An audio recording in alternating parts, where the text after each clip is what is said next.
This comment is part of a larger conversation in the comment section of a video. Let me show you so that you've got some idea of what we're talking about here. In the comment sections of one of the videos, Meredith Amaram says to this gentleman here, or this person here that goes by the name The Wire, Meredith says, half of his supporters, meaning Trump supporters, openly support a dictatorship.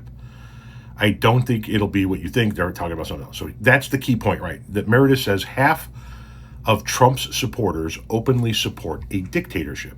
And The Wire comes back with the comment that we're replying to, which says, can you show evidence from a reliable source for this figure? If the elections were canceled, if a dictator takes over, if the country is so polarized, there would be a shitstorm. You'd have civil war. But let me tell you about the word if. If shit was rice pudding, nobody would starve. First of all, excellent saying. And I'm being serious when I say that. If shit were rice pudding, nobody would starve. That I might have to start sprinkling that into the lexicon. Now, the greater conversation is, will the Republicans allow an election in 2026? I think they are going to. But the question at hand was, do a majority of Donald Trump's supporters openly support a dictatorship? And I think that the numbers do actually support that. Poll, and this is from December 13th of 2024, so 7 months ago. Many Republicans wouldn't be too concerned if Trump suspended laws. A CBS News poll found that 82% of Republicans supported Trump's anti-immigration language. 77% of Democrats said that they perceived the president-elect's rhetoric as serious, while 71% of Republicans said it was exaggerated. But here's where we get into numbers that really matter.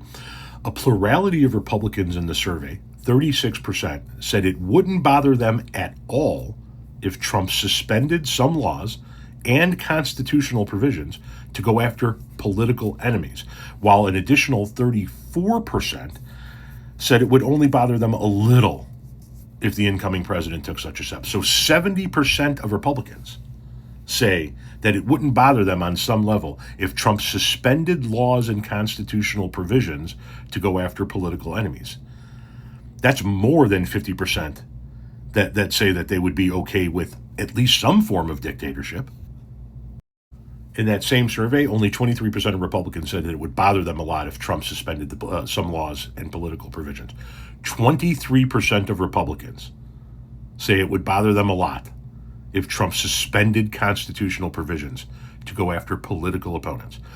Now, as the article says here, you can see, if it were just one national poll, it'd be tempting to see it as an outlier. But the Washington Post published an analysis noting, the frequency with which we've seen the related data just this year.